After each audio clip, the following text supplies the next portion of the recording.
Hey everyone, hope you're doing well. Welcome along Circle. Hope everyone's keeping safe and everything like that. It's nice to have you along to another one of our events. So this event's pretty special. So it's given us all a bit of an insight into the healthcare industry. We've actually done a UX healthcare event for Product Circle in the past. It was a couple of months ago. So I'm not sure if any of you guys were there for that one, but this one's a bit of a sort of deeper dive into the clinical UX side of things. We're going to be hearing from two guys. It's quite an international event. Again, not quite as international as last time, which was hosted essentially from Australia. But this one is a bit more of a local time zone. But we've got two speakers. We've got Jaco van der Heever, who's from Johannesburg in South Africa. So he's going to be joining us from down there. He's an experienced design strategist and health tech entrepreneur. He's got a number of products going on, which I'm sure he'll explain in a bit more detail. But he's created a few different apps, healthcare apps, and he's got an extensive career working as a consultant, UX consultant within the health tech industry. So he's going to be talking about reimagining the patient experience, which is something that some of you might have knowledge of, and I think most of us probably will be listening quite intently to find out more about that and educate ourselves. And then another first for us in our second talk of the evening, we've got a husband and wife duo, which we haven't had before. So we've got Gyles and Vanetta Morrison. So Gyles has trained as a medical doctor and then transitioned into the clinical UX side of things. They're based in Mainz in Germany, or just outside of Mainz in Germany. So they're going to be talking through something which is obviously very relevant to everyone right now, which is clinical UX and COVID-19.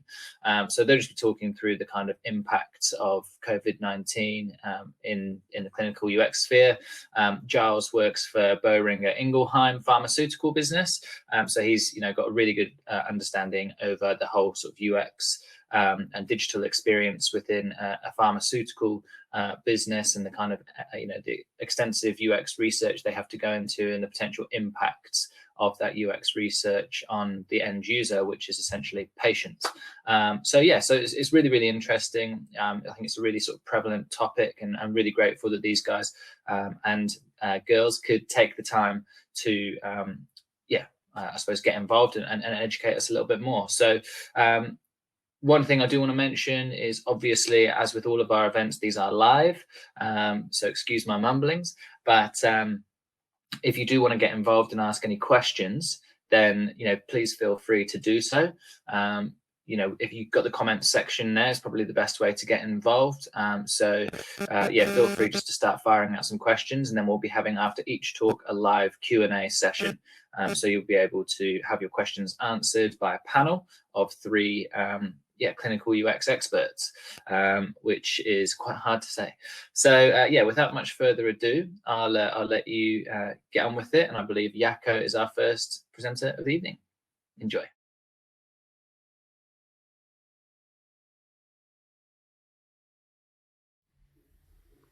Very good evening to everyone on the meetup.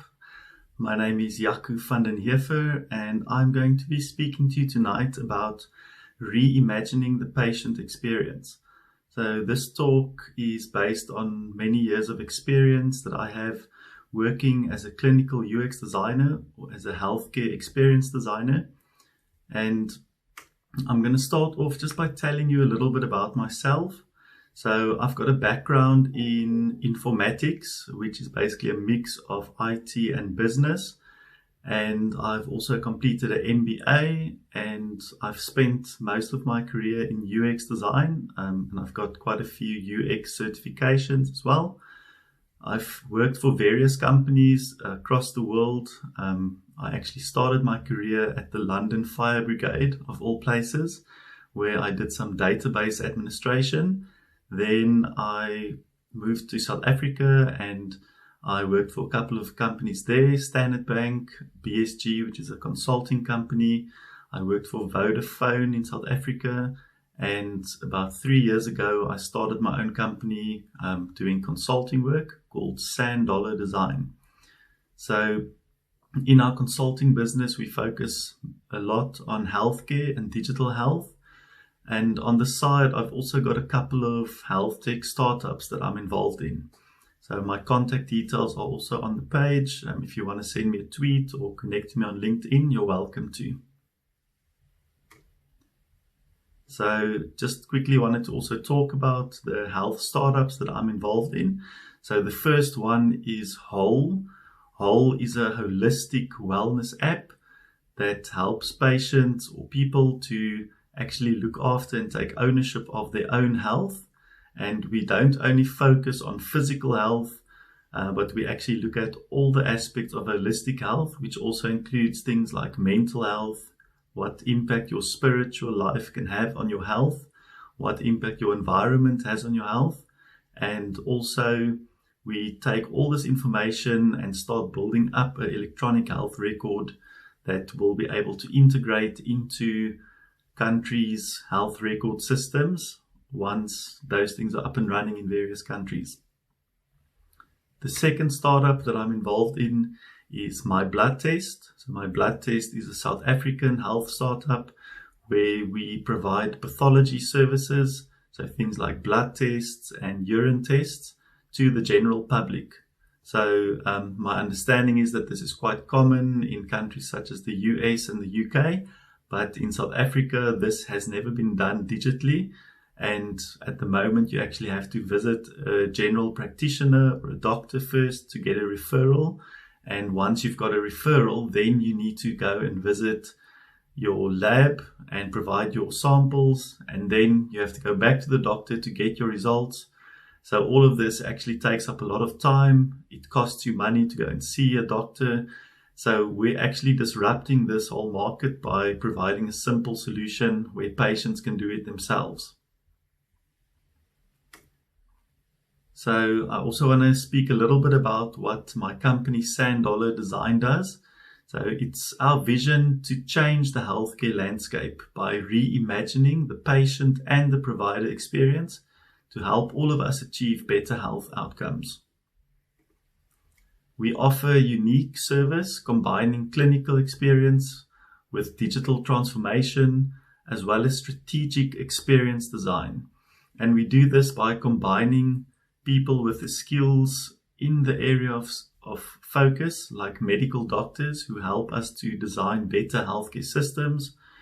And we get our UX strategists and leading designers to provide their input in terms of redesigning and reimagining this experience. And we follow a patient and provider-centric approach to deliver the best possible experience, but at the same time also to achieve the organizational goals of our clients.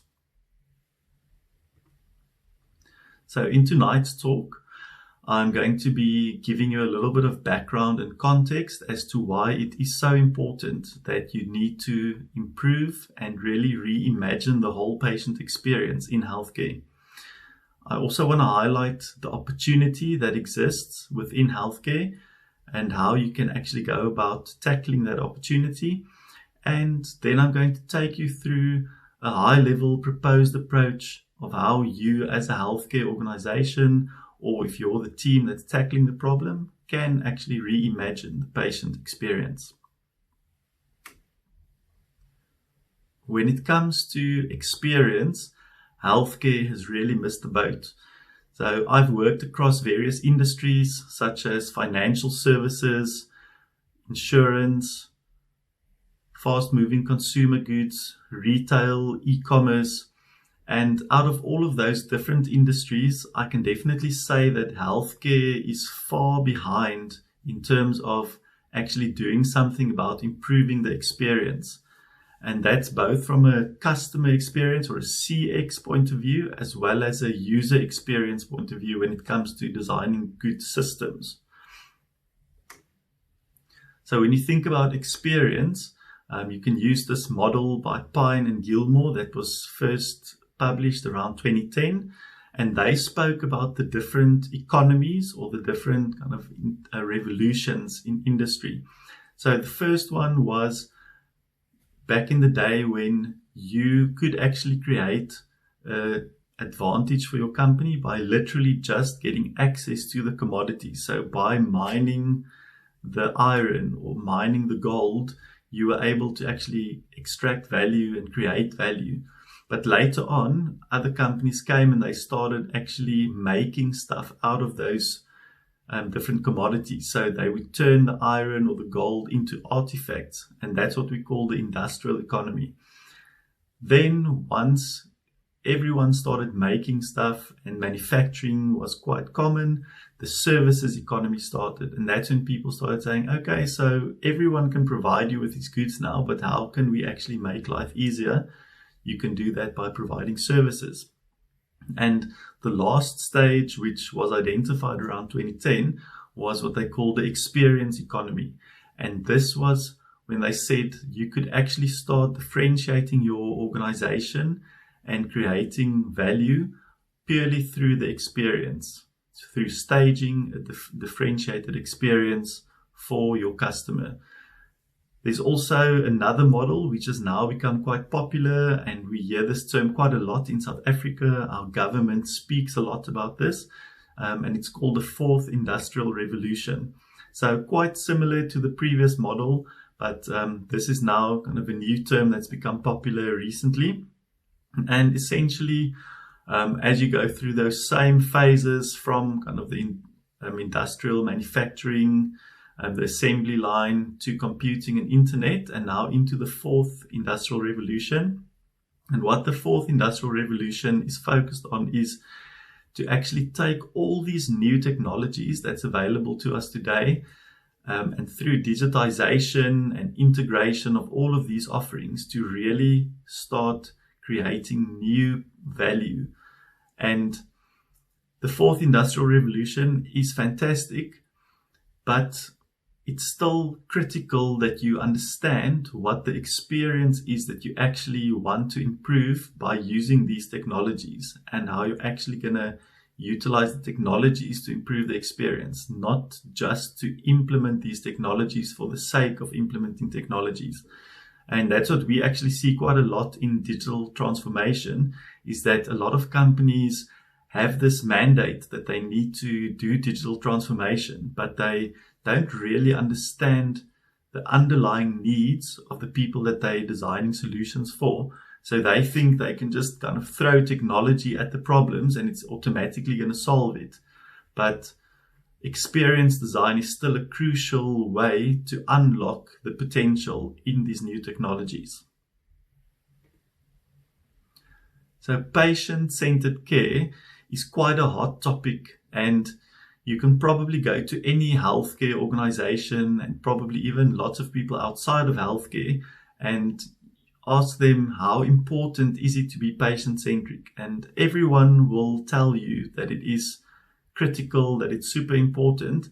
But unfortunately, not a lot of people that say that they are patient-centric actually understand what it really means and how you can actually start changing your organization and your systems to be more patient-centric. So there's a model that Picker defined, which is called the 8 principles of patient-centered care. And these principles are basically fast access to reliable health advice, effective treatment delivered by trusted professionals, continuity of care and smooth transitions in your experience, involvement in decisions and respect for your preferences as a patient, to have access to clear and comprehensible information and support for self-care. The next one is the involvement of and the support for your family and careers of those in the healthcare sector, emotional support, empathy and respect. And the last one is attention to physical and environmental needs. So true patient-centered care should actually encapsulate all of these elements. And these are great principles, but you still need to find a way to actually include all of these into your service offering as a healthcare provider. So how do you actually start embedding patient centricity into your people, into your processes and into your systems, because it's not enough to just tell people in your company that we need to be more patient-centric, or it's not enough to try and just bring in something like an app or a website and think that that's going to make you more patient-centric. You actually need to start changing the whole culture and mindset within your organization, and then start really actively putting patient-centric projects and solutions into place to ensure that you're being patient-centric. The next question I want to pose to you is that to improve the patient experience, should you only be patient-centric, patient-centered? So my personal opinion about this is that you can't only focus on the patient, but you should actually also focus on the other players in this value chain. And within the healthcare environment, you should also consider the provider staff. So that's typically people like your doctors, your nurses, the admin personnel, anyone that could be involved in this healthcare experience that you're providing to the patient. And when you're designing a solution, you should firstly actually think about what are their needs and what are their goals in order to actually give the patient a better experience and meet the patient's needs and goals as a secondary experience. So by focusing not only on the patient, but also the provider, you're much more likely to be creating a good experience. The other aspect about being provider-centric or designing for the staff is that you can actually create much more efficiency in processes, and by creating solutions that are more user-centric for the staff, you will probably get much happier staff, and they will actually enjoy using the solutions and therefore be more positive and happy when they're servicing the patients. So one of the most famous companies in the world that we could all probably agree is one of the best in terms of creating a user experience is Google. And the reason for that is because their mantra, their number one item in their philosophy is to focus on the user and all else will follow. So they've made it part of their DNA, and everything they actually do has to be tested against this philosophy. So what we recommend to create a much better patient experience as well as a provider staff experience is to follow a user-centered design process. A user-centered design process is a problem-solving process where you analyze and you envision the way that users consume your product or service. You include users throughout this process. So firstly, you think about the user needs. You actually do research with them to understand what they need, to understand their current pain points. And then you also validate your solutions through testing. So we go out and we actually take proposed solutions, whether it's a prototype or a final system, and you take it back to the users and you actually see whether they're able to use it. This is an iterative process, so it's not something that you just design once, you test once, and you launch it, but you actually go around in circles many times to first identify a need, come up with a proposed solution, validate it, and make improvements on that before you actually move ahead to the next phase. And following this process helps that you will actually proceed with the user at the center of your whole process and thinking. The last one is that you also try to balance the user needs and goals with those of the organization. Many people believe in this kind of myth around experience design that we as an industry are only focused on the users and we actually don't allow organizations to reach their goals. But a good user experience designer will actually understand the business needs and goals, or the needs and goals of the healthcare organization, and balance those out with the needs of the patients as well as the staff.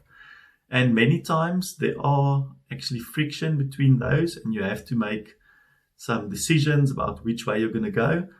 And it's then very important to actually represent both the users as well as the staff as well as the organization, to make sure that you're actually creating a holistic solution that suits all the different parties. There's a lot of benefits that's been identified over many years. I think it's about more than 3 decades now that the user-centered design approach has been followed across many industries. So these benefits include improved ease of use for products and services, to get much better adoption of products and services, to get better buy-in to change. So what we found is that by involving users as part of the process, or at least a representative number of users, you actually get much better buy-in across the board, especially when it's around organizational change and when you're changing systems for staff members. If they know that staff have been consulted and have actually actively participated in this process, they are much more likely to buy in and actually adopt this change. The next benefit is that user experience has been shown to really improve productivity. And by reimagining the way that processes and business rules actually work, we're able to really help uplift productivity and make people more efficient in what they do. The next benefit is better IT delivery. So because experienced design people provide much better quality requirements than a typical IT approach where they give a lot of documentation and a lot of technical kind of requirements, we actually provide things like prototypes that illustrate exactly what the system should look like, how it should work. It's almost like a system without it being connected to an actual back end and doing all the complex logic and processing in the back.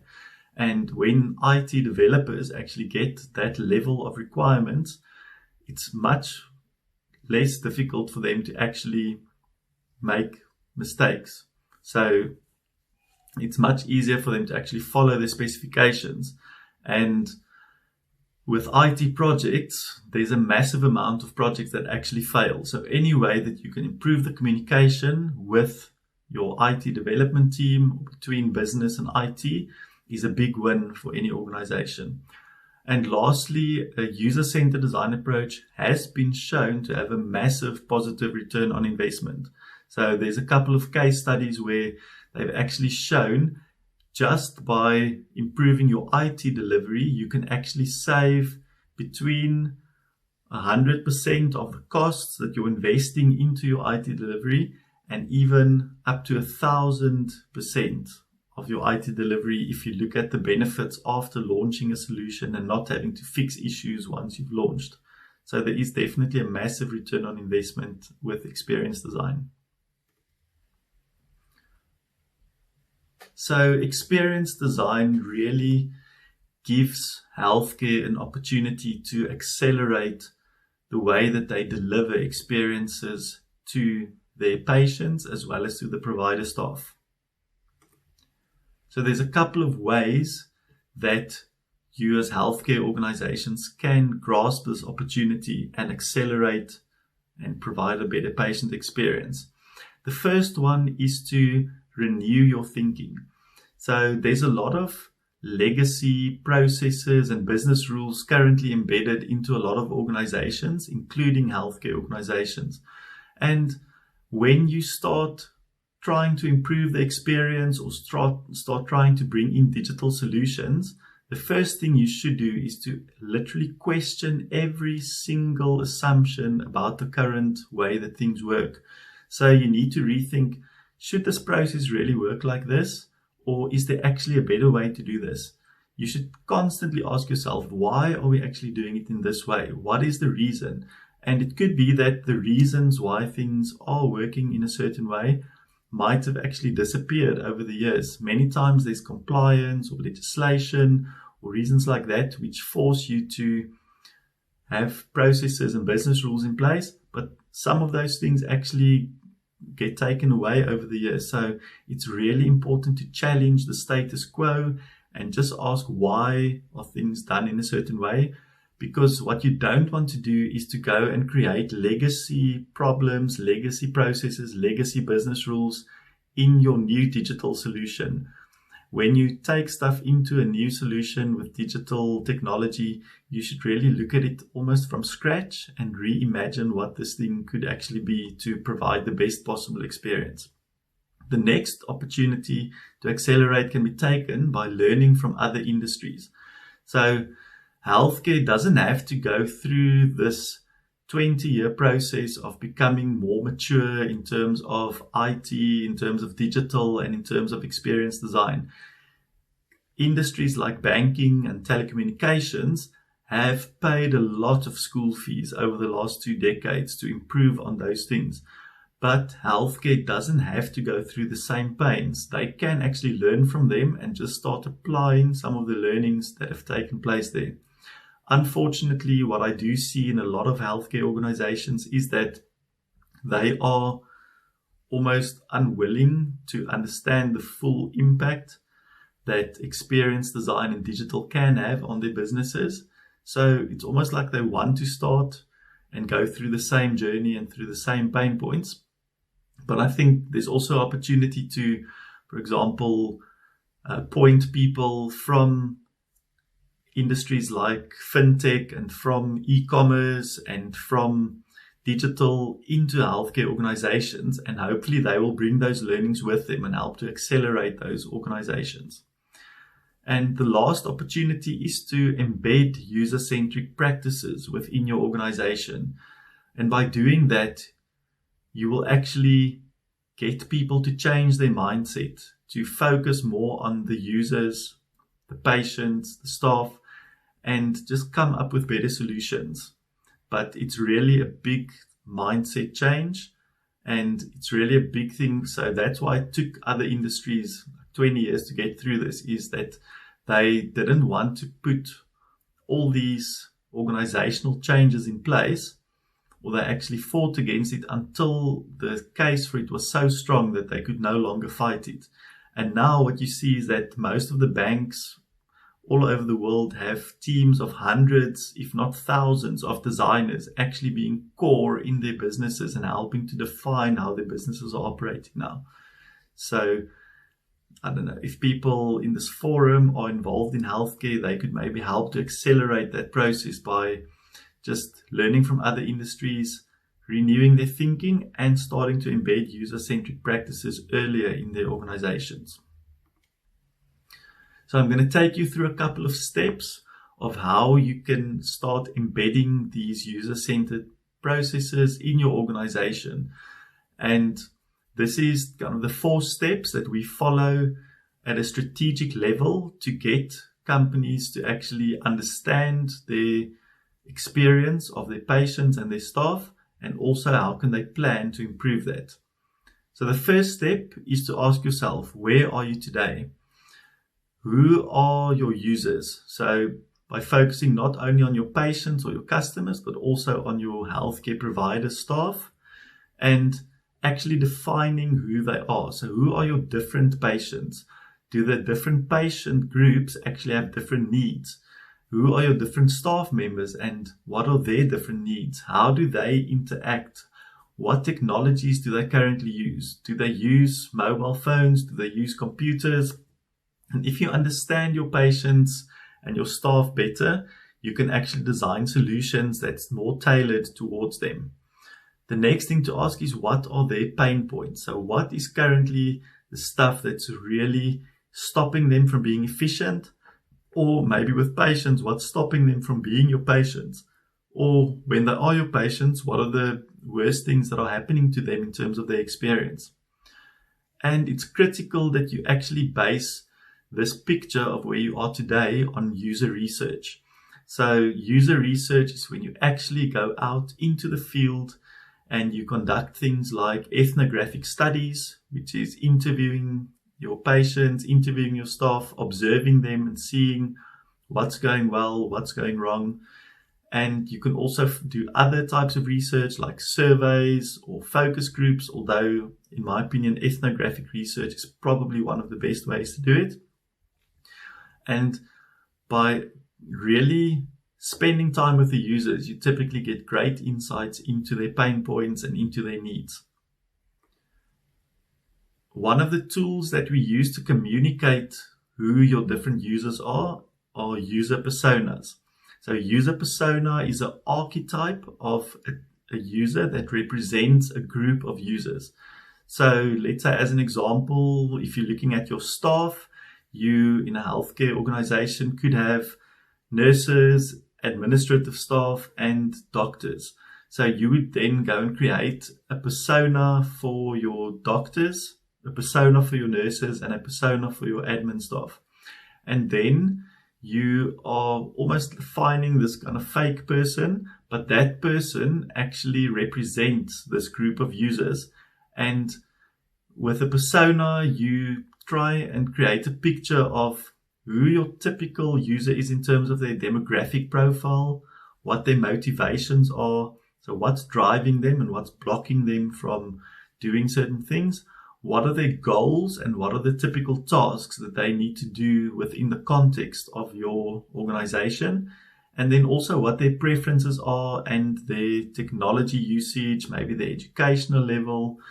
And by putting all of those things into a nice visual representation, like what you see on the screen now, you're actually able to communicate to various people in your organization or maybe on the project who you're actually designing this for. And you'll be amazed how many companies never actively think about the different types of users that they serve and what makes each of these users different.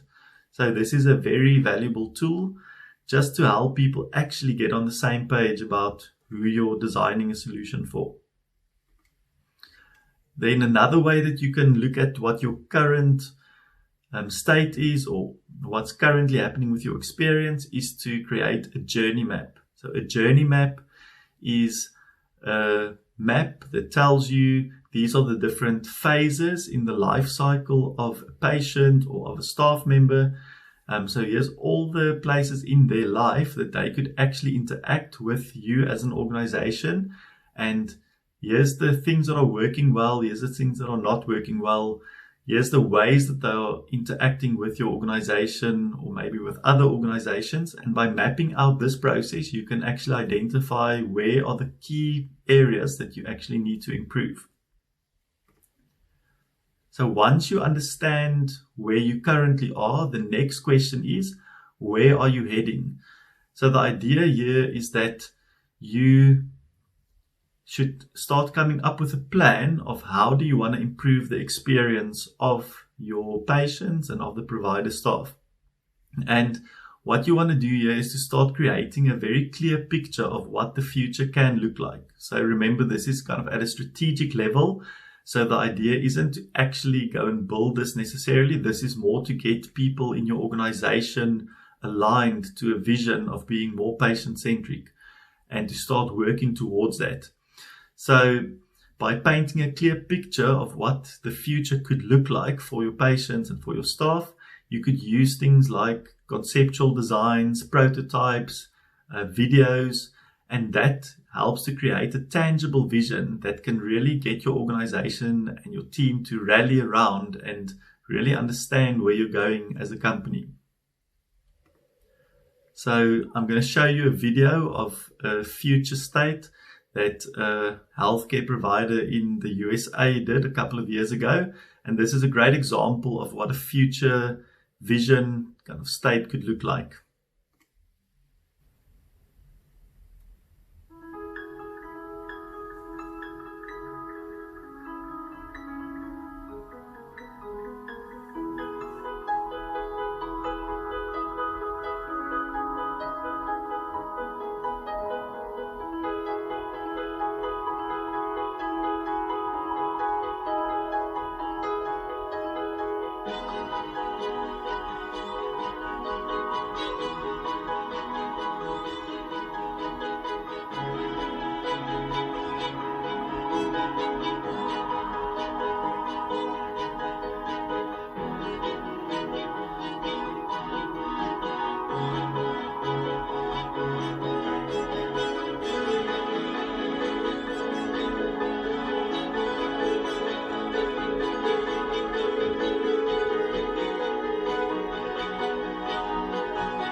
So that's a great idea to actually showcase to an organization what your vision is of where you want to go in the future.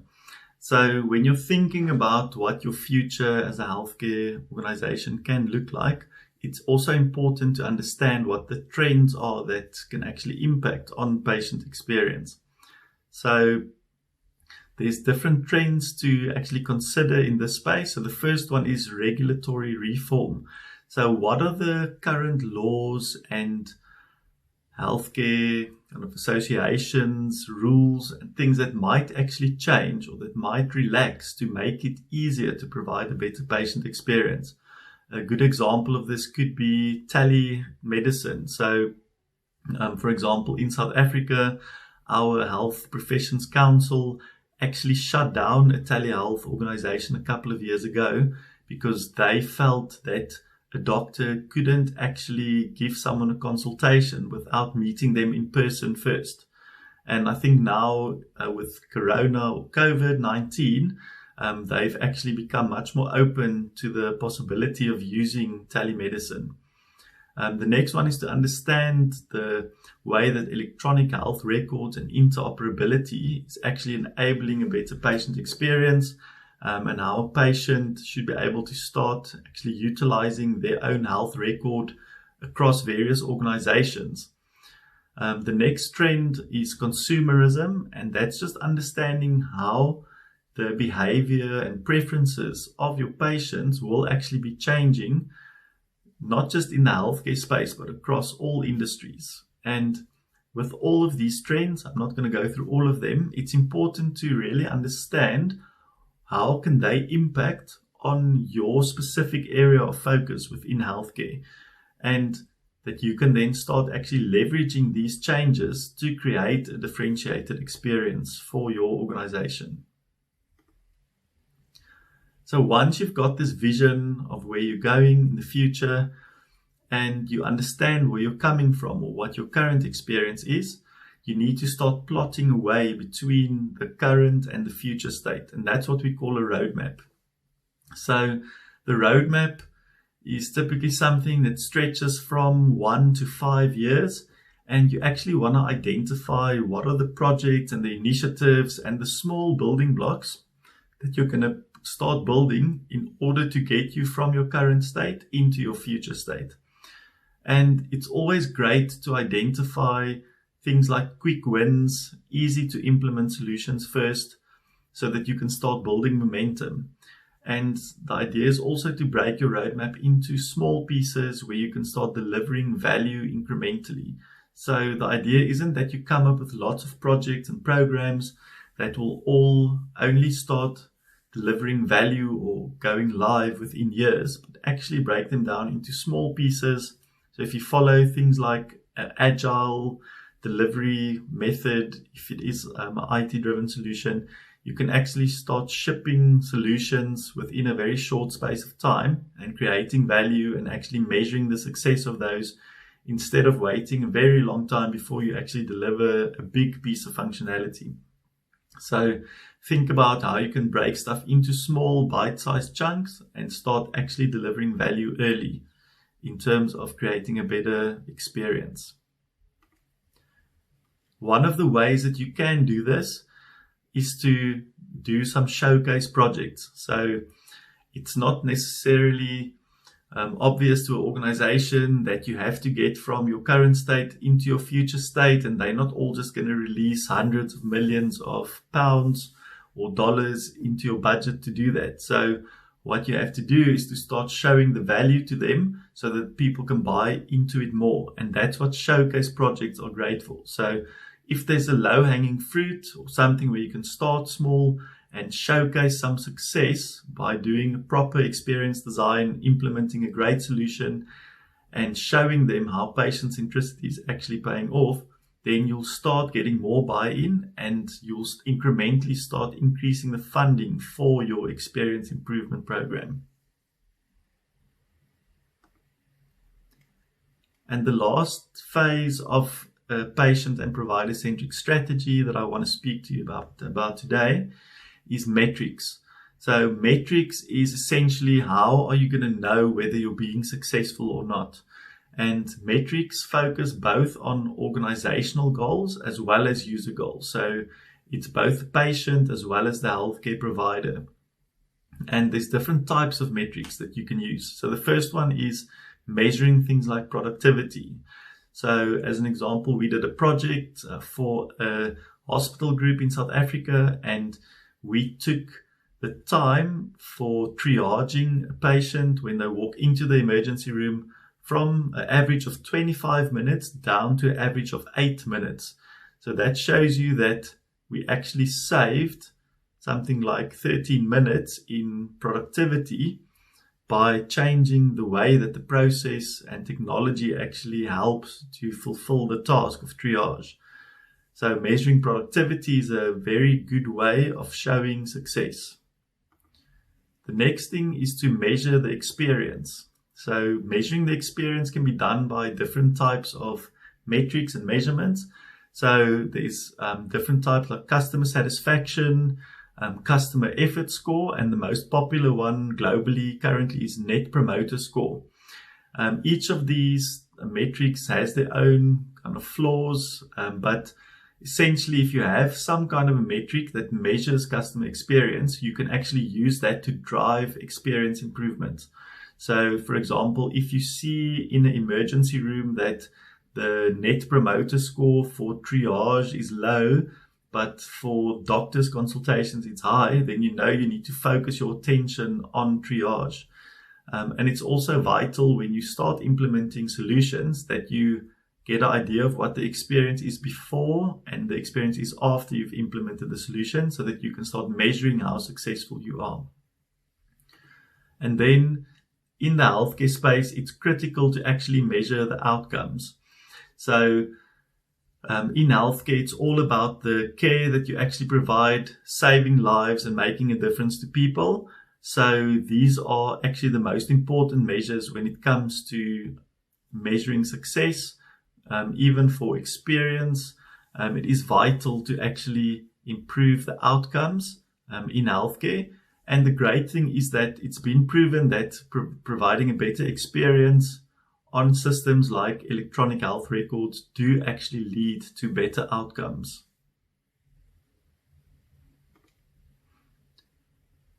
So design used to be the seasoning you'd sprinkle on for taste, and now it's the flour that you need at the start of the recipe.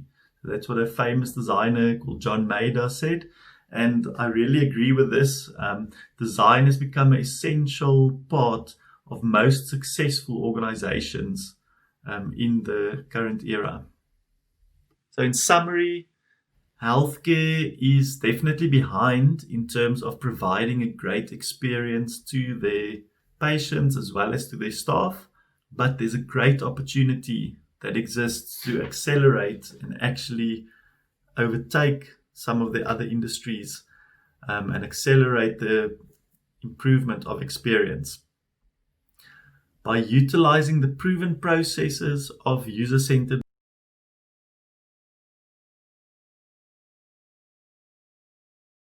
touch with me. My contact details are there on the screen, and I look forward to talking a little bit more during the panel discussion later.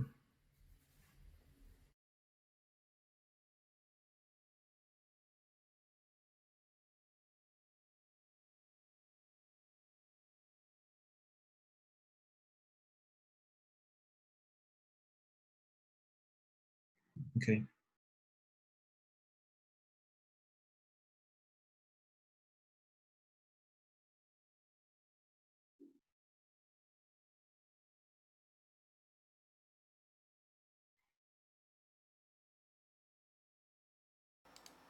Okay, cool.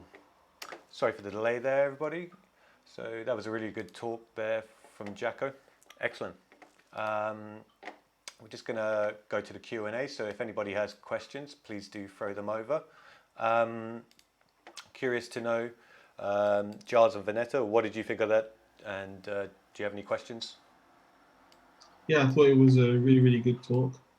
I know Jaco for a few years, so I know his mindset with this is a wonderful contribution actually to the healthcare UX industry. It's great to have him as part of the Q&A here today. So from my side, definitely I've got a question. Actually, I'm quite keen to know from your perspective, considering you've got an eye on what's going on. Have you actually seen any particular companies or particular healthcare providers that are demonstrating really, really good digital patient experience? So to be honest, I haven't really seen a lot of exceptional experiences in South Africa specifically coming up in response to COVID when you're thinking about digital. I think because it's kind of snuck up on a lot of the providers, they were scrambling just to get almost some minimum basic stuff together. So what we've seen is kind of slapdash solutions kind of being put out, but you can now start seeing some of them actually being improved and iterated on. But some of the initial ones were pretty shocking, to be honest. Yeah, I think it's a similar thing that I've kind of noticed. It's quite hard to find companies that are really excelling. Like if you're going to go to financial services, fintech industry, they take it very seriously. You go into e-commerce, they take customer experience very seriously. But when it's down to patients, unless it's actually patient care, you're getting these inconsistencies in the actual quality of what these patients are going to get from a digital side of things. And I think it's mainly, as you highlighted before, that it's just not really well understood. The maturity of UX in healthcare is so low that we don't have even enough examples of best practice within healthcare for us to be like, let's copy. There will be more like saying, oh, let's try and be the Apple or the Google for healthcare. They can't refer to another healthcare company and saying that this is the benchmark, this is the standard that we should be striving for that's already existing in healthcare. So it's quite frustrating for me as a clinical UX designer, but I'm hoping that things will get better as the years go by. The one industry that was actually kind of ready, or the one technology, is probably telehealth. And I think telehealth wasn't like massively successful before this COVID crisis happened. But now all of a sudden they've been propelled into being the solution for a lot of the ways to deliver healthcare without actually having physical contact. So it's almost the solution that was previously identified for a need that didn't exist yet, or maybe existed in a much smaller scale. And now all of a sudden that is a perfect solution for COVID. But now it's the regulatory aspects that are actually kind of stopping it from also really fulfilling the potential. So, for example, in South Africa, they in previous years actually stopped telehealth from operating because they said patients cannot be seen by a doctor without them actually having established physical contact first, which is actually ridiculous thinking about it. But that's the reality in our context. No, it's quite frustrating that, like, as you highlighted, telehealth has been out for years, and it's very, very simple technology. Like, even before it became a thing where you're using videos, you just call up your doctor. I'm sure you've done it as well. You just call up your doctor, speak to them on the phone, just to see what's going on. Or, you know, you need a new prescription, you just need to discuss some symptoms, and they can give their advice on the phone. So I don't know why it's had to take a pandemic for us to see that technology can actually help. But Precisely. Yeah, very good. We have a couple of questions as well on the comment section on the YouTube stream. The first one from Olga is, and I don't know if you've answered this sort of inadvertently, but is the app private healthcare only or for anyone? So the Holistic Wellness app is aimed at both private and public in the long run. So the idea is that we would have a kind of a commercial version of it available for people to subscribe to, but we actually also feel that we want to make it available for free to the general public. And the concept is that it would integrate with kind of national health systems so that even for the poor man on the street, that they could still actually get access to world-class healthcare that's holistic. And it doesn't mean they have to get access to all the expensive medicines and things. They could actually, just by being more aware of the other aspects that impact on their health, start managing their own healthcare much better. So definitely both for public and private consumers. Cool. We've had a few others as well. One is from Yvonne. She said, thanks for the talk. It was really, really good.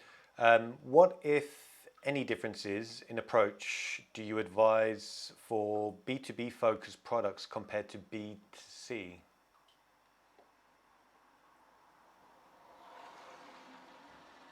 So in terms of the approach, when you're designing the solutions, I would actually recommend following the same approach in terms of how you approach a problem, which is the user-centered design approach, which I spoke about. So it's still relevant. It doesn't actually matter whether it's B2B or B2C. You should still start off by doing research to understand who the users are going to be, and do prototypes and validate the products that you've designed with actual users by testing it. So I would definitely say follow the same process at a high level. Obviously, what you come up with will be quite different. Sure. Another question from Asim. He is based in India. He said the healthcare system here in India is extremely overworked in times of Corona. How can a design student approach healthcare providers in these times to really get their perspective? Yes, so that's a tough one. So what we found is, because the maturity in terms of digital health is quite low with a lot of healthcare providers, for them, just realizing that they actually need design as a kind of component of their delivery model is a big step. So that's why we actually do events like these, to try and actually educate people and make them aware that they need to start considering this design thinking approach and start bringing digital technologies into the way they deliver their services. But with any kind of problem like this, I would say, start small. Maybe he's got a local healthcare provider close to him where he can get involved, and even at a small scale, start making a difference and help them come up with some small solutions to their problems. But by still following the correct user-centered design approach, he can then start honing his skills in the field. Yeah, I'd like to add to that actually is Yeah, sure. perhaps some practical advice to build on that is, it's quite hard to reach out to healthcare professionals because of their work-life balance. They're just so overworked. Coming from a healthcare background myself, like, it's very easy to be on the wards for 12 hours and you're not wanting to talk to some designer that is hoping to save the world and probably has the skills to make a huge difference. So actually, you want to see where can you go where they will already be and excited to start talking to you. So go to other digital healthcare events. At the moment, it will be online, but when we are back to somewhat normality, being able to meet up in person, try and go to these events, ask questions. When you ask a question, you get noticed. So when you ask a question, you introduce yourself, you make it clear your intentions, some of these doctors will come to you. Also, try and actually go to find students who are in the healthcare sector. So medical students, nursing students, physiotherapists, other type of therapists. Speak to them, because there's a lot of them, particularly those that are studying now, who are really, really invested into involving digital health into their way of providing care. They don't just want to be face-to-face clinical providers, they want to actually use digital as well. So if you can partner up with them, they will be the gateway to reaching practicing healthcare professionals as well. So I found that's been quite useful, both as my time as a doctor, how people would approach me, but also on the other side now working in UX. Actually, if I wanted to find out more of the issues, I'll try and go to these clinicians in environments that they're already congregating in, or reach out to students. Excellent response. Yeah, very good. And hopefully that's helpful to Asim. I'm sure if you have any other questions, Jaco or Gyles might be happy to just answer in the comments for you.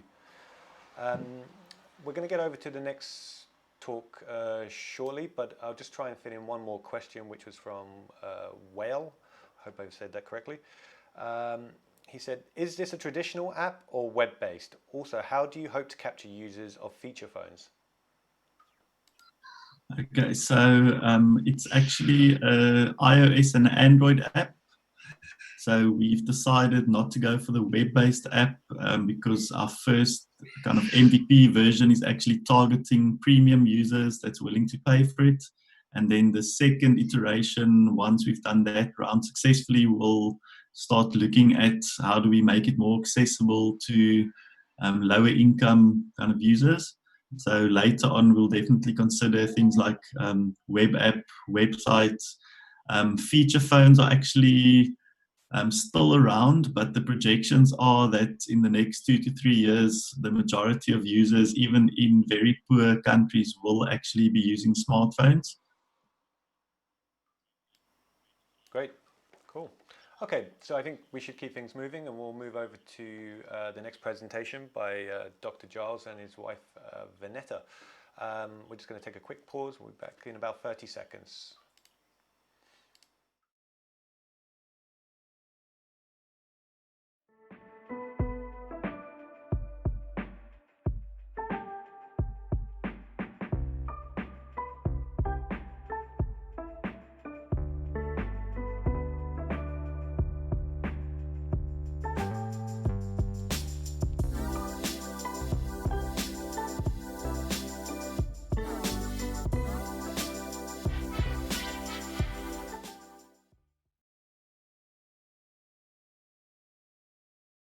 Wonderful. Hi, everyone. Hello, everyone. So this is a talk on clinical UX during COVID-19. So first, just a bit about us. So my name is Dr. Gyles Morrison.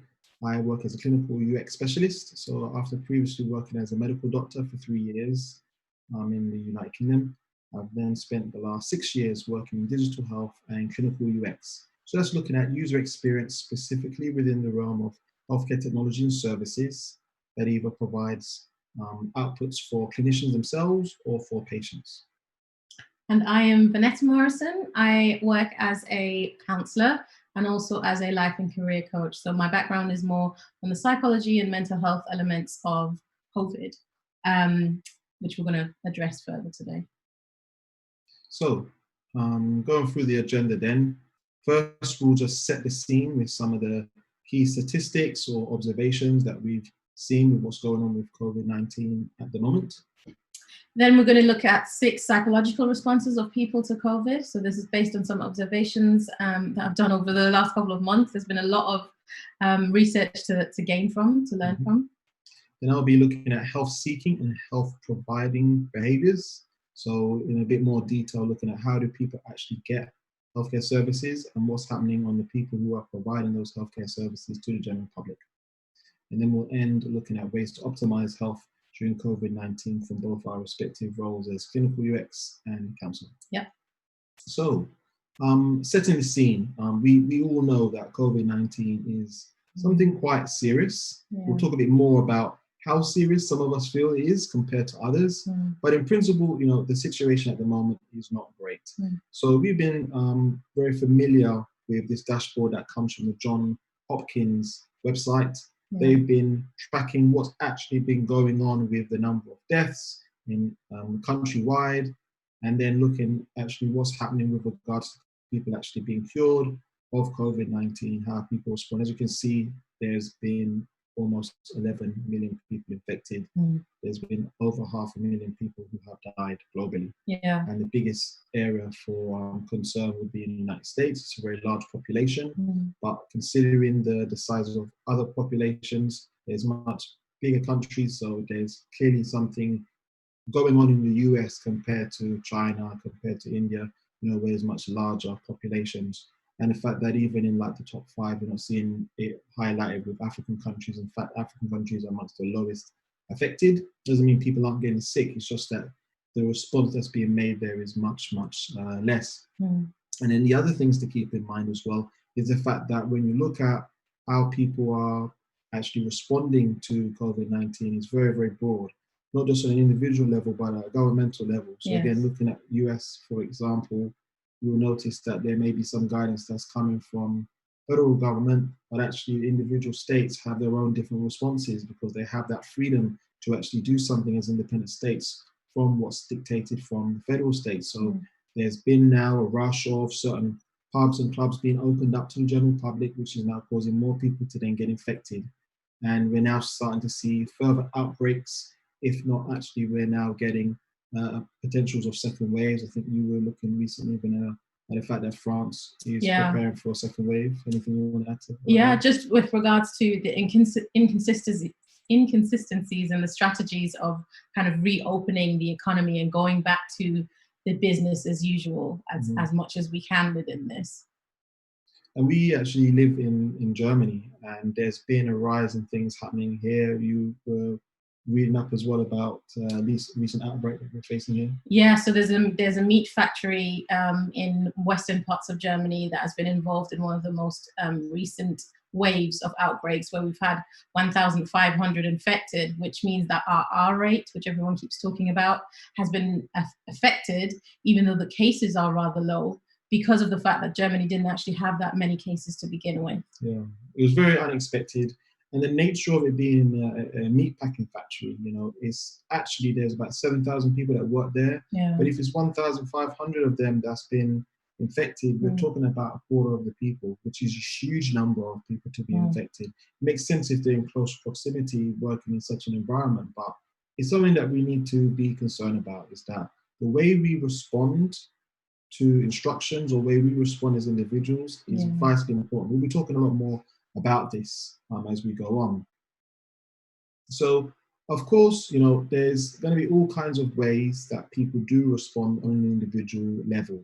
And we are now perhaps coming to a somewhat new normal. I think we will eventually get a cure to COVID-19. And I hope there is going to be a point where we can actually have events face-to-face. But until then, there is a way that people are responding at the moment. And I think this is where Vanetta can take over, just to go into a bit more detail about those. Yeah, so we're looking at the 60s. I love alliterations, so don't be surprised when things that I talk about tend to have the same letter, start with the same letter. And these are psychological responses that we've observed during this COVID outbreak. It kind of is a mix of the stages of grief meets fight, flight, freeze, crisis responses. And so the 60s are dissociated, destructive, distressed, depressed, determined, and doer. And although these are 6 distinct responses, they can show up in any one person at the same time, or one after the other on the same day, or moving between them within a week or in a month. And we're going to go into those a bit further. So the dissociated one is where you're so overwhelmed by the input of this COVID crisis that you feel mentally and emotionally paralyzed. And this is how a lot of people felt at the beginning. It was just a shock. It was something that you just didn't expect. So people were unable to make decisions. There was a disconnect between their mind and their body. Everything kind of felt a little foggy, and people felt lost. They didn't really know how to respond to this. And then we move on to the next one, which is destructive, which kind of overlaps with the fight response that we know of that famous framework. So it's about being confrontational, being aggressive in nature, but the actual core emotion there is anger. And in psychology, when you learn about anger, anger is actually a neutral emotion. It's a sign of the fact that your goals are blocked. And we know there's so many goals that COVID-19 has blocked or even destroyed for us. When we're looking at travel, wedding plans, new jobs, being furloughed or being fired from current jobs, going out without restrictions, not seeing family members. I know people who've given birth to children and they haven't met their grandparents yet. You know, they're 4 months old and they haven't met their closest family members yet. So this is where COVID has blocked goals. And to be clear, not all anger is destructive, of course, but I'm making the point about the fact that aggression fueled by anger is a very relevant response in this situation. And unfortunately, we've seen this even more so when it comes to a rise in domestic violence occurrences since the lockdown has begun. most of these occurrences will be repeat behaviors. You know, COVID has kind of made all of us just realize what our habits and whatever bad behaviors are normally. But there's some people who maybe for the first time have been so angry and have had their anger left unmanaged that they've retorted towards domestic violence. But there's also then violence to yourself, with suicides or self-harm being possible options. The next one is distress. So this is similar to the flight response, where your aim is to protect yourself from the trauma by fleeing it. But with COVID being a global pandemic, and also obviously many of us having been on lockdown, it's not necessarily possible to physically flee, but we do that mentally. And that is through being anxious, being distressed, being panic. And distress expresses itself through irregular breathing, feeling trapped, excessive exercise, worrying thoughts, and so on. Moving on to depressed. Depression is a very common response to trauma, and we're beginning to recognize, there's loads of research happening with regards to how is COVID affecting people's mental health, and how is that a trauma in itself. And depression shows up as continuous low mood, being tearful, irritable, neglecting hobbies, not connecting with friends when we can. So it's not talking about the physical connection, because obviously most of us weren't able to do that anyway, but it's the actually, can I even be bothered to do a virtual hangout, for example. Moving on to determined. So these are the people who see everything, including COVID, as an opportunity to prove themselves. It's about them becoming more productive. It's about creative juices flowing and goals being set, whether it's writing that book, finishing the business plan, taking up hobbies, trying out new recipes. Loads of people have started making banana bread, I hear, during this crisis, decluttering the house, all these kind of things. But the determined is different to the doer, in the sense that there's a lot of thinking and planning going on, but not really a lot of action. And then so finally we come to the doer, who is proactive, productive, practical. And they're not necessarily letting the pandemic affect them that much. At least that is what it seems like. And we'll get to that a little bit later. Yeah. So I will then be taking over this for us to explore a bit more about health-seeking behaviors. So when it comes to health-seeking behaviors, there is going to be obviously this quite big difference between people. And we want to try and highlight a bit more about why this is the case. So the general public already have various health-seeking behaviors, even without a pandemic. You don't know whether someone is sick already, or if they already have a disease or anything like that. And these health-seeking behaviors are often influenced by virtually everything that can make humans different. So gender, age, ethnicity, religion, sexuality, as mentioned before, their existing health status, any disabilities that they have, or pretty much anything that you could expect. Therefore, we see some very interesting behaviors, and it's going to be a spectrum. No two people are going to be exactly alike. And so as a designer, I have to appreciate not that there's an average person, but there are these differences. And in particular, when I think about these differences, I try to see, what are the extremes or the limiting users, because if I can accommodate the needs of someone who's really likely to suffer or really likely to thrive, I can then think about how can I actually deal with people successfully in between those two extremes. So let's just look at these three areas, which is looking at people particularly who are doubting COVID-19, those who are just feeling in dread of COVID-19, and those who are already being discriminated against otherwise before COVID-19 even hit us. So this first area then of those who doubt. So those who are filled with doubt are people who just don't believe the pandemic is real, or at least as serious as some people would say it is. Therefore, they don't adhere to social distancing. They believe that young people are virtually immune, and believe that it's okay to get the disease because most likely it won't be that serious disease for them. And this is, there's so much science out there to prove that, actually, this is a real disease. People really are dying. You being younger does not protect you. In fact, you being younger could put you at more risk because you're already so comfortable with going out, socializing, and doing things that could otherwise put you at higher risk of getting the disease. So we need to think, how can we actually get people who are doubting that this is a disease to keep them healthy? The next thing then we'll be thinking about the health-seeking behaviors of people who are basically filled with dread. So these are people who are so overcautious that they self-isolate, even if they're at low, if not no risk of being infected.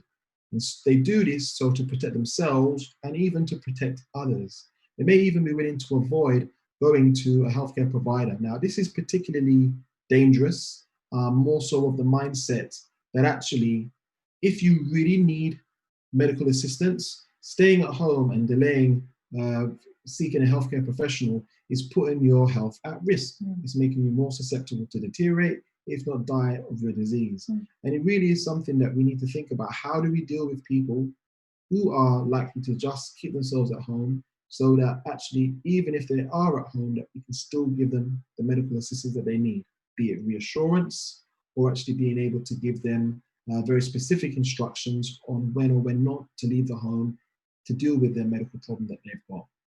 And then the last area is looking at those who are being discriminated against. And there are a lot of issues with regards to health inequalities.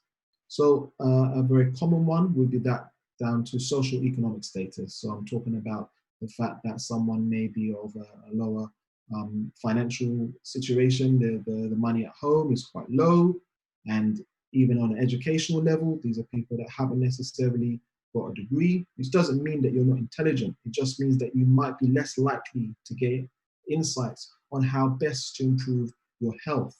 And when you see people of a lower socioeconomic status, they tend to not actually seek healthcare providers, healthcare assistance as timely as others who do have come from a wealthier background, do have a bit more education in their family. And this is quite important because it means that people who already are likely to stay at home because of COVID-19 are delaying getting a rash checked out, delaying this problem with getting headaches or this pain in their chest, which could be signs and symptoms of cancer, stroke, or even a heart attack. And this is really, really serious because it could be that the pandemic itself has been the proverbial last straw to break the camel's back, whereas they were already delaying seeing treatment, but COVID-19 has made it even more likely that they don't seek treatment. The other thing as well relating to this is that people can at times delay seeking healthcare support because their previous experiences with healthcare providers has been so bad. And this is particularly, you see this sometimes to do with socioeconomic status, but definitely because of race.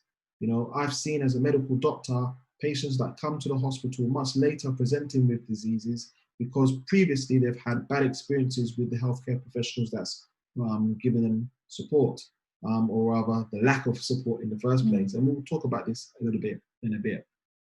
But then there's also the health provider behaviors as well. And it's quite important that we understand things that are causing problems or opportunities for healthcare professionals.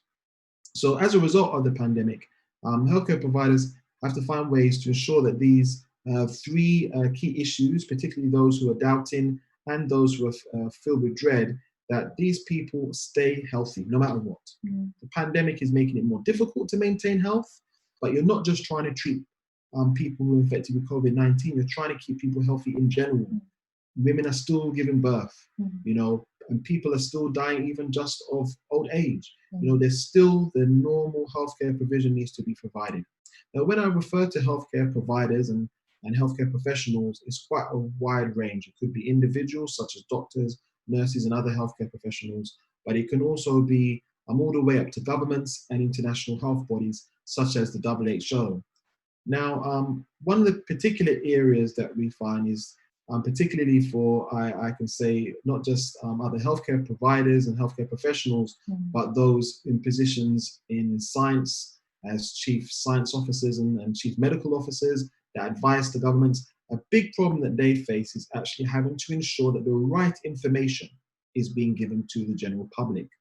I think this picture sums up quite well the fact that there are times when a particular president in a particular country in the world decides to tell people that actually hydroxychloroquine is going to be the savior and is going to treat a lot of people, which hasn't just resulted in people taking the wrong type of chloroquine, which can be used for malaria, but also can be a chemical that's used as a disinfectant for swimming pools, which has then led to a fatal ingestion of chloroquine. Actually killed an elderly man and made his wife very, very sick.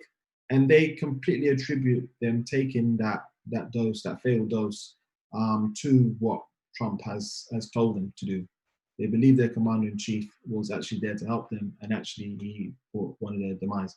And also with hydroxychloroquine, it's then led to patients who genuinely need it for their for a variety of conditions, being told that actually we're going to stop you taking this medication for 40 days. We're going to actually give it to people who've got COVID-19. And professionally, I'm concerned that actually this reduction in giving the medication to people who are taking it for a chronic condition to now use it to treat COVID-19 is probably an opportunity to get more money for those drugs, because it's been seen as an emergency drug, which can trigger for it to have a surge in its price. So it's not a level playing field for people who need to take hydroxychloroquine, even if it was a useful medication to take.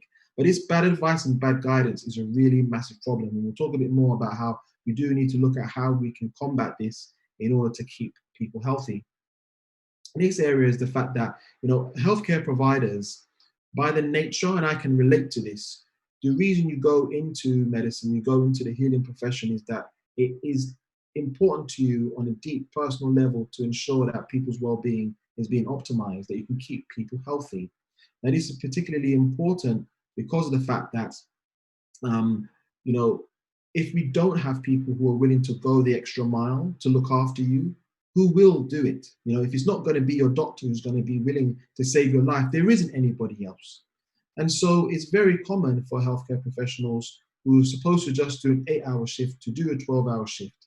Particularly back in the day when I was working in the United Kingdom, generations of doctors before me, it was normal to work 48, 72 hours. You would get sleep whenever you could, but otherwise you were on call the entire time. You still have doctors who are on call, but they will be at home and they will just go into the hospital if it's a real dire emergency. Otherwise, they will give advice over the phone. But there was a time where actually you stepped in the hospital, so you were there always doing what you could.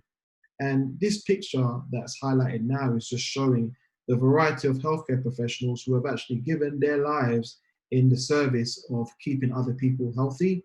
And we forget that anybody can get sick, but these people knew that they could actually die by going to work and went to work otherwise. And we've got to think they're not soldiers. They're not in an actual war with an enemy. And much as people like to use this sort of terminology to describe it's a war against COVID-19, it's a disease. We get a cure from having a vaccine for it. There's other diseases, there's medications that you can be taking. Here, people are still willing to sacrifice themselves because they're not getting appropriate equipment and appropriate masks and a variety of things to be keeping themselves healthy. And this is really, really tragic, to actually have to give your life for what could have been a preventable death.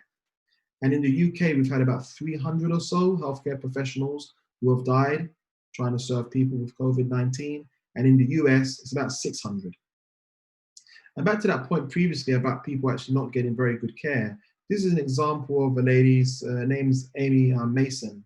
And she's living with sickle cell anemia. This is a disease that can affect your red blood cells, an inherited disease. That means that if you're feeling very cold, if you're particularly stressed, if you're, otherwise just suffering from an infection, you can get your red blood cells going into like a crescent moon shape, and these can get stuck in very tiny blood vessels. But when this happens, this is a medical emergency. It can cause clots that go into the lungs, into the brain, into the heart, which can kill you. And the pain when this comes is excruciating.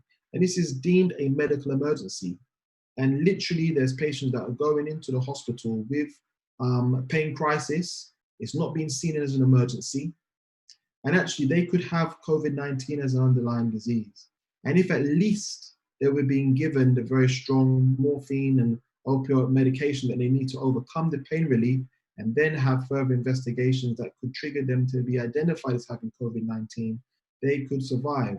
But unfortunately, at the moment, we're seeing that simply by being Black, simply by being of Afro-Caribbean descent, you're more likely to die of COVID-19. In fact, anybody who is a person of color is more likely to die of COVID-19, even though they make up a minority of populations across Europe and America.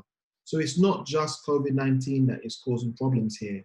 This is, as I mentioned before, a pre-existing discrimination against particular people, and race for sure is something that is becoming even more prevalent as an issue now. So let's think then, ways to optimize health during COVID-19. And as highlighted before, one crucial thing to do is actually present real facts the right way. It's very easy for you to present facts, but facts presented in a certain way can deceive people, or rather they can hear facts and just not be willing to really believe it.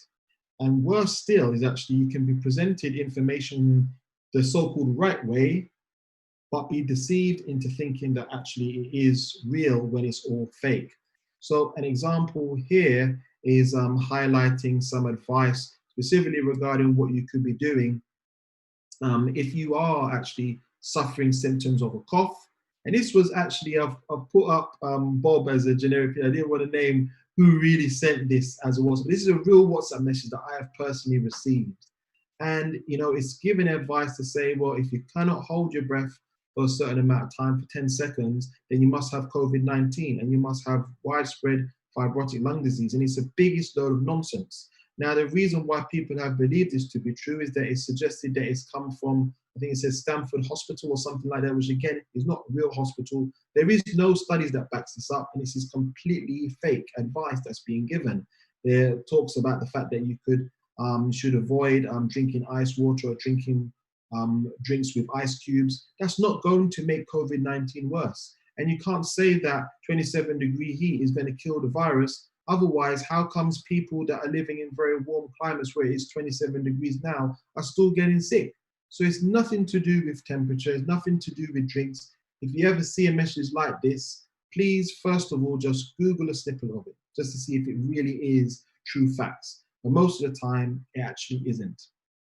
So then the other thing to look at is the use of telehealth solutions. So as Jaco highlighted earlier on in his presentation, telehealth solutions are a very, very powerful way in getting people to be able to seek and actually speak to a healthcare professional without increasing their risk of getting COVID-19, without them having to leave the house. In fact, as a healthcare professional, I can speak with conviction when I say that probably 7 in 10 diseases, generally speaking, I'm not talking about if you've just had a road traffic accident, I'm talking about general issues that you would go to your family physician.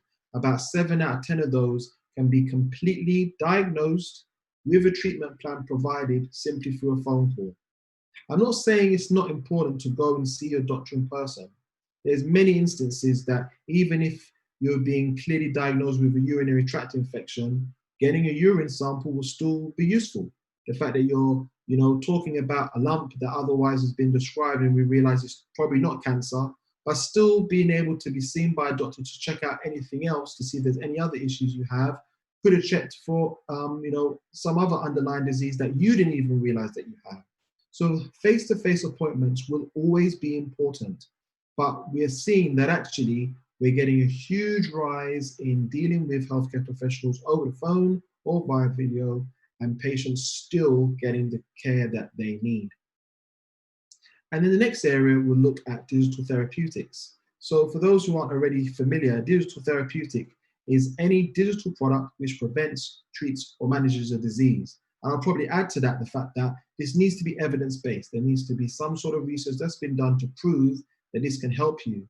And it's really important to think about how we can be using digital therapeutics to keep people healthy. There is a rise that's happening, and it's partly because there's a lot of investment in this area. But chronic diseases, you don't have to go all the time to your GP or to a hospital physician a couple of times a month or every year.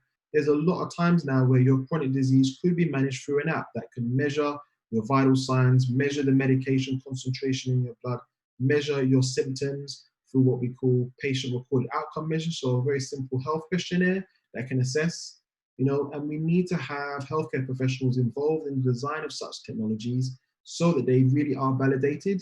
But there's plenty of evidence to prove that we can provide good care to patients without having to always see them face-to-face. We can use digital solutions to measure and assess what's going on with their treatment. And then last one then is give instructions, not just suggestions.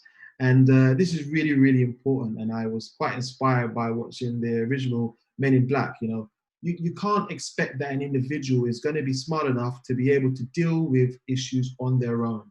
We think that people are, you know, and en masse, but you know, an individual can be spoken to. But the nature of COVID-19 is that it's people that are being affected by it. It's the entire world.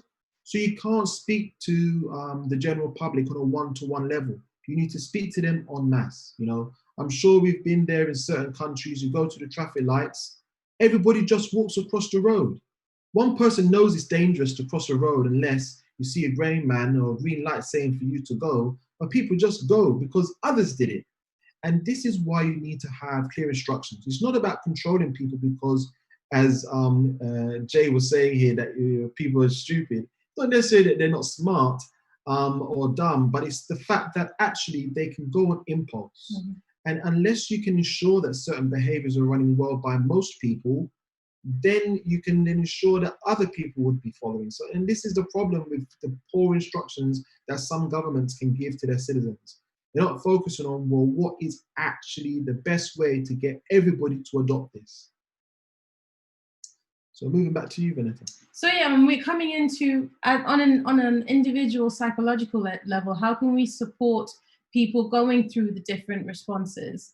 And the first thing is the basis of good mental health is good health in all areas of your life, which is why we brought in the mental health element. And self-care refers to looking after your body, your mind and soul, and making sure your basic needs are met. We need to make sure that healthy diet is maintained, that there's enough exercise, that you're doing things that mentally stimulate you, but also relax you, something that is fun. It might also look different in different seasons. So we know not everyone can go back to the gym, but there've been so many online gym classes or games nights over video call.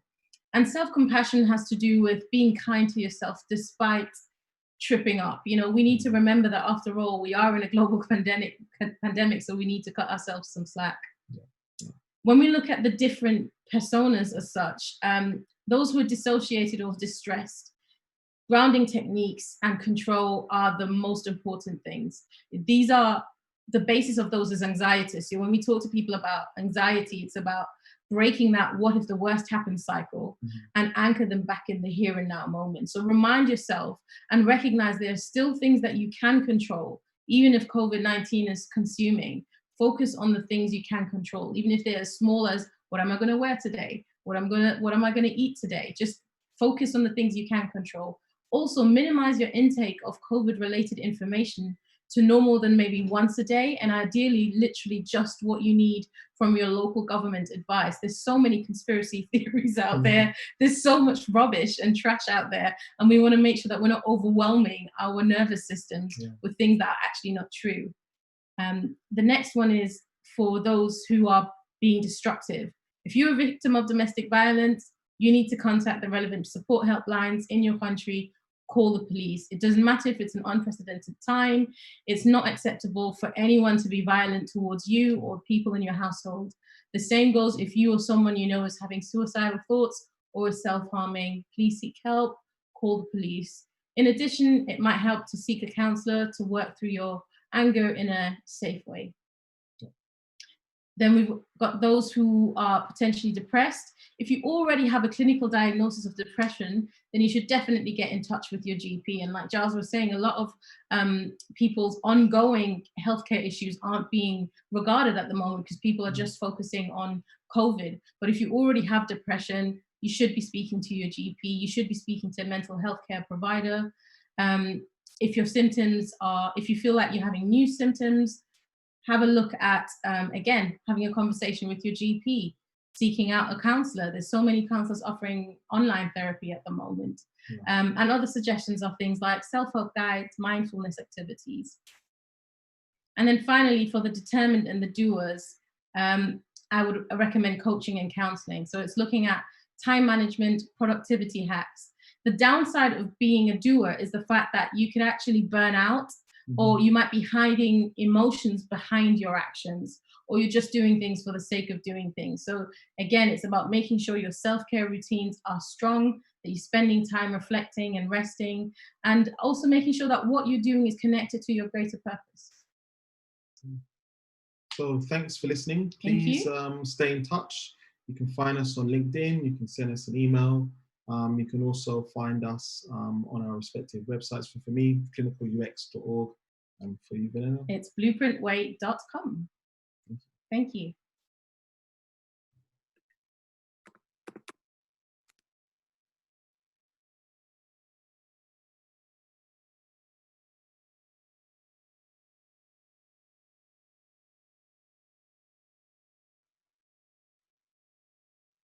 I think that's all good.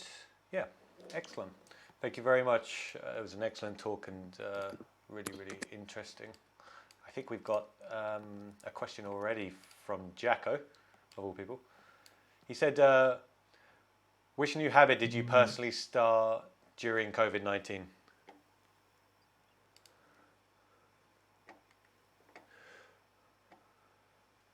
Can you guys hear me okay? Yes. Yes. Yeah. Yeah, Jaco, I don't know if you want to ask the question again. Yeah, I couldn't hear anything just then. It might have been me.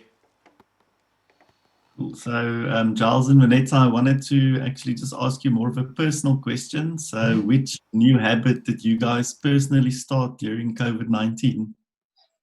That is a good question. That's because a really good question. As you know, we do a lot of cooking already.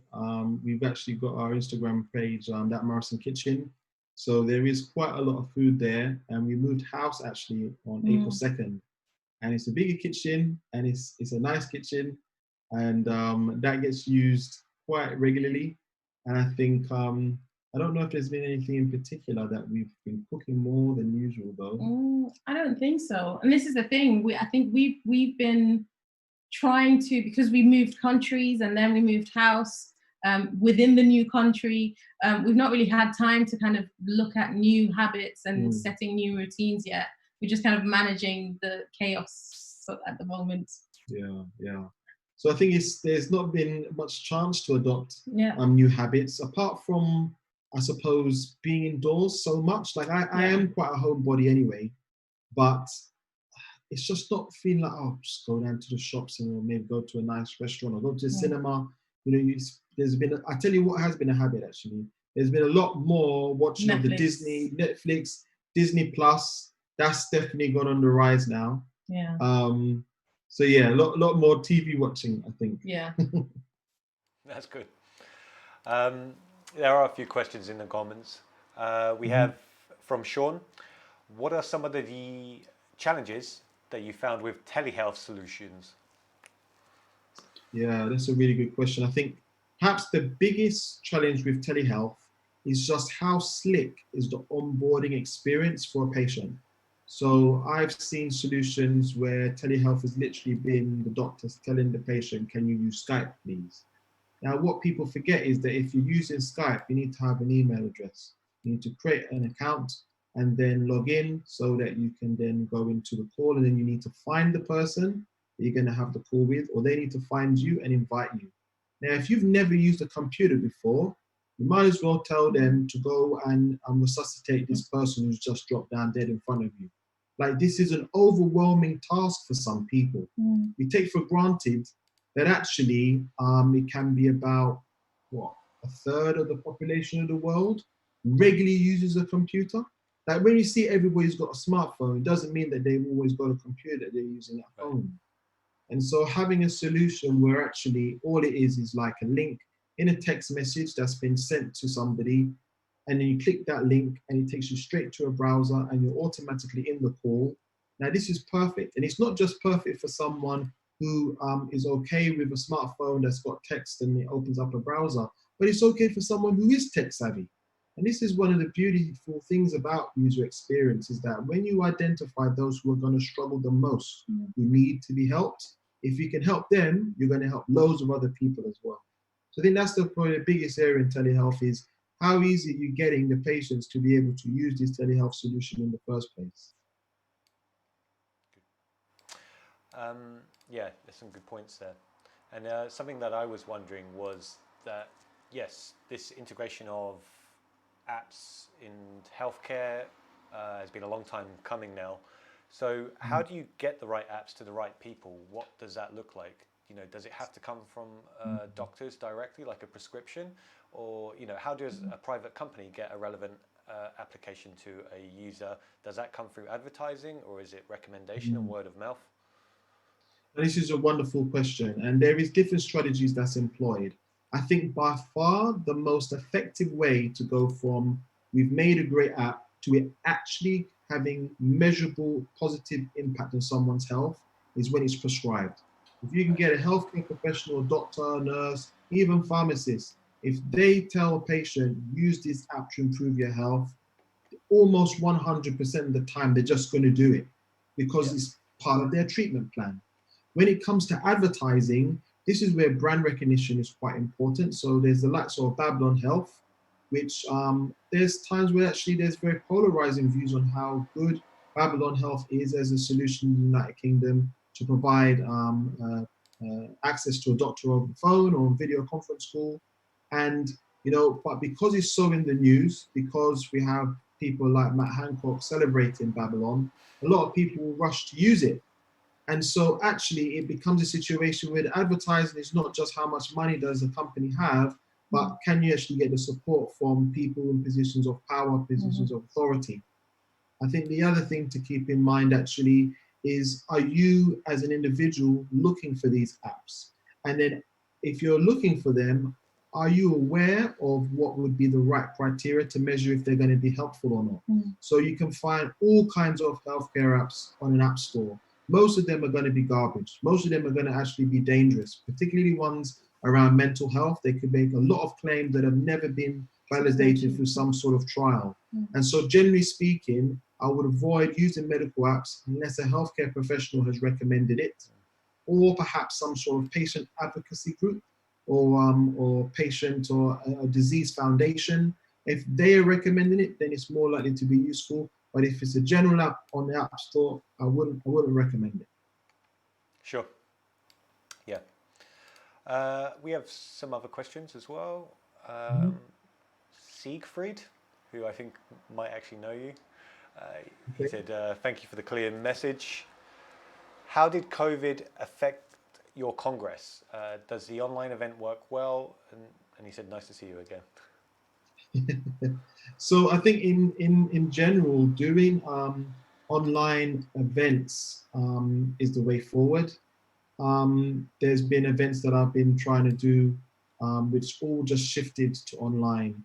And it causes a lot of disruption because the first thing is that as much as people had booked in their time to attend a conference, I think COVID-19 has affected people's lives in such dramatic ways that they're suddenly like, you know what, I can't do this conference no more. And I think this is where it's starting to now cause a lot of problems actually, is that working from home is a huge shift and actually creates a lot more tensions in the home, as much as if people are like, oh, I don't have to travel anymore. I think that's something that people haven't fully kept in mind. And as Vanetta was highlighting, there's 6 different ways that you can be responding. And even something as simple as doing online conferences, people never knew that this is the only way that we would be able to meet. So it's been a culture shock, I think, big shift. Definitely. And it's actually opened up a whole new world to a lot of us as well. So what I find is that I'm having a much more international flavor to my conferences and events. So where previously I also hosted a meetup in South Africa, and we used to get local speakers to come and speak to us. But now I've actually arranged for people from the UK, people from the United States to present. So all of a sudden the world has also become a bit smaller for all of us. Yeah, which I think is really wonderful. In fact, I've done more conferences and talks over the last few months than perhaps in the 12 months beforehand. So there's much more appetite now for people to learn from home. Yeah. That's good. I think if people have any other questions and they might just want to ask you directly or get in contact, it would be useful maybe if in the comments section we could provide a link to your LinkedIn's and maybe on the meetup.com page, which I think might already be there. So I would encourage anybody who's been in the audience tonight to go there and check that out. If not, we'll make that available. And yeah, just a big thank you to all of you for your talks. It was really, really insightful and very, very interesting. Obviously, extremely relevant. So I'm going to pass us back over to Duncan now, who will just lead us out of the event tonight. And I just want to say, from my side, thank you very much to everybody for joining us. And thank you guys for speaking. Thank you very much. It's been a pleasure. My pleasure, yeah.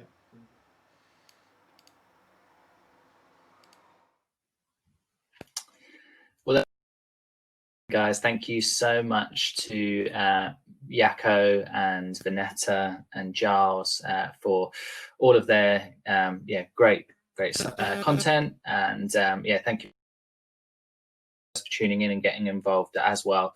I think it's a really, really prevalent topic, and lots of really good and informative points that have been raised. So I'm sure the conversation could continue on much further from here. So if anyone is interested in continuing the conversation, then feel free to reach out to myself, feel free to reach out to Jaco, Gyles, Vanetta, and yeah, I'm sure everyone will be happy to kind of continue those conversations on much beyond this meetup.